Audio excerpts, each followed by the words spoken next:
Hi hello ಎಲ್ರಿಗೂ ನಮಸ್ಕಾರ.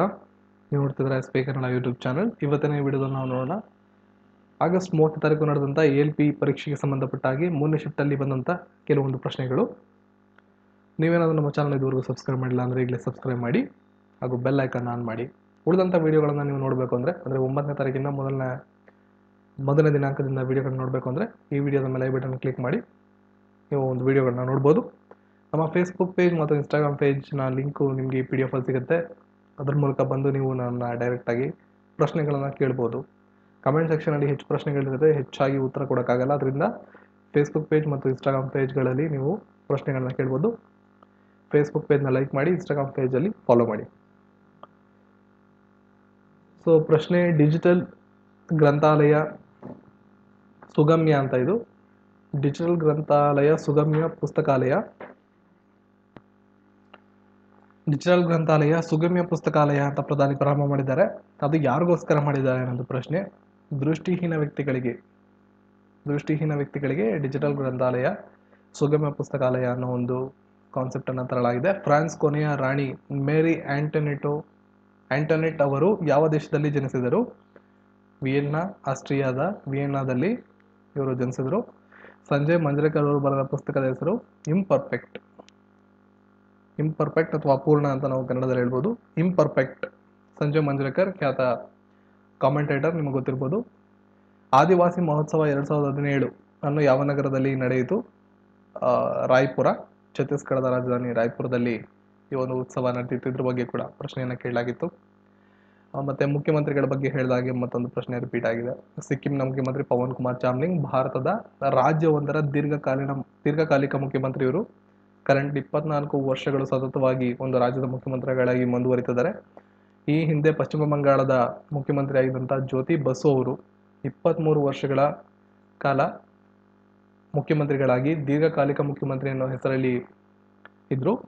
ಇತ್ತೀಚೆಗೆ ಆ ಒಂದು ರೆಕಾರ್ಡನ್ನು ಪವನ್ ಕುಮಾರ್ ಚಾಮ್ಲಿಂಗ್ 1994ರಿಂದ ಸಿಕ್ಕಿಂನ ಮುಖ್ಯಮಂತ್ರಿ ಆಗುವ ಮೂಲಕ ಈ ಒಂದು ರೆಕಾರ್ಡನ್ನು ಬ್ರೇಕ್ ಮಾಡಿದ್ದಾರೆ. ಇದ್ರ ಕುರಿತಾಗಿ ಕೂಡ ಹಲವಾರು ಸಲ ಪ್ರಶ್ನೆಗಳು ಬಂದಿದೆ. ಭಾರತದ ರಾಜ್ಯವೊಂದರ ದೀರ್ಘಕಾಲಿಕ ಮುಖ್ಯಮಂತ್ರಿ ಯಾರು ಅಂತ. ಸೊ ಪ್ರಸ್ತುತವಾಗಿ ಅದರ ಪ್ರಶ್ನೆಗಳು ಬಂದರೆ ಪವನ್ ಕುಮಾರ್ ಚಾಮ್ಲಿಂಗ್ ಅಂತ ನೀವು ನೀಡಬೇಕಾಗುತ್ತೆ. ಪ್ರಸ್ತುತ ಅವರು ಸಿಕ್ಕಿಂನ ಮುಖ್ಯಮಂತ್ರಿಗಳು. ದಂಗಲ್ ಚಿತ್ರದ ನಿರ್ದೇಶಕರ ಹೆಸರೇನು? ದಂಗಲ್ 2016ರಲ್ಲಿ ಬಂದಂಥ ಒಂದು ರಿಯಲಿಸ್ಟಿಕ್ ಸಿನಿಮಾ. ನಿಮಗೆ ನೋಡಿರ್ಬೋದು. ನಿತೀಶ್ ತಿವಾರಿ ಅವರು ಈ ಒಂದು ಸಿನಿಮಾದ ನಿರ್ದೇಶಕರು. ಅಮೀರ್ ಖಾನ್ ಅವರು ಆಕ್ಟ್ ಮಾಡಿದರು. ಮಹಾವೀರ್ ಸಿಂಗ್ ಫೋಗಟ್ ಅವರ ಜೀವನದ ಕಥೆ ಆಧಾರಿತಂಥ ಸಿನಿಮಾ ಇದಾಗಿತ್ತು. NSE ನ್ಯಾಷನಲ್ ಸ್ಟಾಕ್ ಎಕ್ಸ್ಚೇಂಜ್ ಯಾವ ವರ್ಷದಲ್ಲಿ ಸ್ಥಾಪಿಸಲಾಯಿತು? 1992. ಒನ್ ಗರ್ಲ್ ಎಂಬ ಪುಸ್ತಕವನ್ನು ಯಾವ ಲೇಖಕರು ಬರೆದಿದ್ದಾರೆ?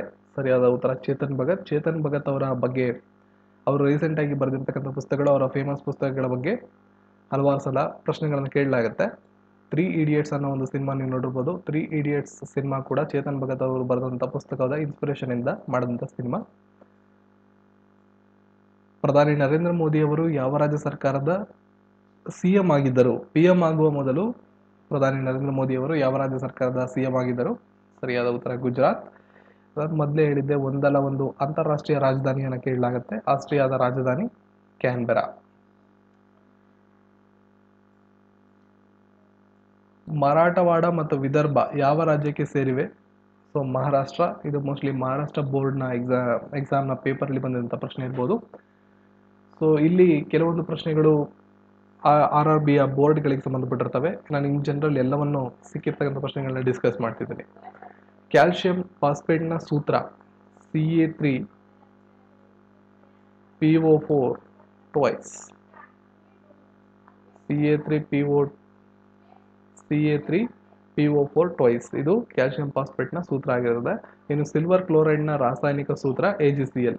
ಸಿಲ್ವರ್ನ Ag ಇಂದ ರೆಪ್ರೆಸೆಂಟ್ ಮಾಡ್ತೀವಿ, ಕ್ಲೋರೈಡ್ನ Cl ಇಂದ ರೆಪ್ರೆಸೆಂಟ್ ಮಾಡ್ತೀವಿ. Ag+Cl - AgCl ಸಿಲ್ವರ್ ಕ್ಲೋರೈಡ್ನ ರಾಸಾಯನಿಕ ಹೆಸರು. ಪ್ಯಾಲಿಯೋಂಟಾಲಜಿ ಯಾವುದರ ಅಧ್ಯಯನವಾಗಿದೆ? ಪ್ಯಾಲಿಯೋಂಟಾಲಜಿ ಪಳೆಯುಳಿಕೆಗಳ ಬಗ್ಗೆ ಅಧ್ಯಯನ ಮಾಡತಕ್ಕಂಥ ಒಂದು ವಿಭಾಗ ಆಗಿರ್ತದೆ.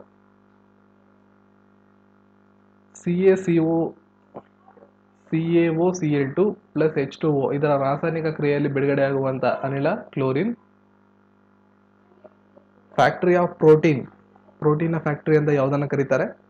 ಸರಿಯಾದ ಉತ್ತರ ರೈಬೋಸೋಮ್. ಮತ್ತು ಈ ಪ್ರಶ್ನೆ ರಿಪೀಟ್ ಆಗಿದೆ. ದ ಯೂನಿಟ್ ಆಫ್ ಕರೆಂಟ್ನ ಯೂನಿಟ್ ಯಾವುದು? SI ಯೂನಿಟ್ಗಳ ಬಗ್ಗೆನೂ ಇತ್ತೀಚೆಗೆ ಪ್ರಶ್ನೆಗಳು ಬರ್ತಾ ಇದೆ. ಸರಿಯಾದ ಉತ್ತರ ಆಂಪೇರ್. ಯಾವುದು ಕಾಲರ ರೋಗಕ್ಕೆ ಕಾರಣವಾಗುತ್ತದೆ? ಕೆಳಗಡೆ ಇರತಕ್ಕಂಥ ಆಪ್ಷನ್ಗಳಲ್ಲಿ ಸರಿಯಾದಂಥ ಆಪ್ಷನ್ ಬ್ಯಾಕ್ಟೀರಿಯಾ. ಸೊ ಈ ರೀತಿಯಾದಂಥ ಪ್ರಶ್ನೆಗಳನ್ನ ಹಲವಾರು ಪ್ರಶ್ನೆಗಳನ್ನು ಕೇಳಲಾಗಿತ್ತು. ಕೆಲವೊಂದಿಷ್ಟು ಪ್ರಶ್ನೆಗಳು ನನಗೆ ಸಿಕ್ಕಿದೆ. ಇದು ಓವರಾಲ್ ಎಲ್ಲ ಬೋರ್ಡ್ಗಳಲ್ಲಿ ಬಂದಿರತಕ್ಕಂಥ ಕೆಲವೊಂದಿಷ್ಟು ಪ್ರಶ್ನೆಗಳು. ಅದರಲ್ಲಿ ನಾನು ಹೇಳ್ದಂಗೆ ಈ ಮುಖ್ಯಮಂತ್ರಿಗಳ ಬಗ್ಗೆ, ಗವರ್ನರ್ಗಳ ಬಗ್ಗೆ ಮತ್ತು CEO ಬಗ್ಗೆ ಮತ್ತು 2017-18ರಲ್ಲಿ ನಡೆದಂತಹ ಸ್ಪೋರ್ಟ್ಸ್ಗಳು, ಎಸ್ಪೆಷಲಿ ATP ಟೆನ್ನಿಸಲ್ಲಿ, ಅದಾದಮೇಲೆ 4 ಗ್ರ್ಯಾಂಡ್ ಸ್ಲ್ಯಾಮ್ಗಳು, ಇನ್ನು ಕ್ರಿಕೆಟ್ ವಿಶ್ವಕಪ್ 2017, 2017ರ ಹಾಕಿ ವಿಶ್ವಕಪ್ ಪುರುಷರದು ಮತ್ತು ಮಹಿಳೆಯರದು, ಮತ್ತು 2017ರಲ್ಲಿ ಮಹಿಳಾ ಕ್ರಿಕೆಟ್ ವಿಶ್ವಕಪ್, ಇದರ ಬಗ್ಗೆ ಪ್ರಶ್ನೆಯನ್ನು ಕೇಳಲಾಗಿದೆ. ಇದನ್ನು ಹೊರತುಪಡಿಸಿ 2016ರ ರಿಯೋ ಒಲಿಂಪಿಕ್ಸ್ ಬಗ್ಗೆ ಹೆಚ್ಚು ಪ್ರಶ್ನೆ ಬರ್ತಾ ಇದೆ. ಇನ್ನು 2018ರ ಕಾಮನ್ವೆಲ್ತ್ ಗೇಮ್ಸ್ ಬಗ್ಗೆ ಕೂಡ ಪ್ರಶ್ನೆಗಳು ಬರ್ತಾ ಇದೆ. ಇಷ್ಟನ್ನು ಕವರ್ ಮಾಡ್ಕೊಂಡ್ರೆ ಇದು ಜನರಲ್ ಆಗಿ ಎಲ್ಲ ಬೋರ್ಡ್ಗಳಲ್ಲೂ ಅನ್ವಯ ಆಗುವಂಥ ಪ್ರಶ್ನೆಗಳು. ಅದರಿಂದ ಅವನ್ನ ನೀವು ನೋಡ್ಕೊಳ್ಳಿ. ಸೊ ಈ ವಿಡಿಯೋ ಇಷ್ಟ ಲೈಕ್ ಮಾಡಿ, ಶೇರ್ ಮಾಡಿ ಹಾಗೂ ಚಾನಲ್ನ ಸಬ್ಸ್ಕ್ರೈಬ್ ಮಾಡೋದನ್ನು ಮರಿಬೇಡಿ. Thank you.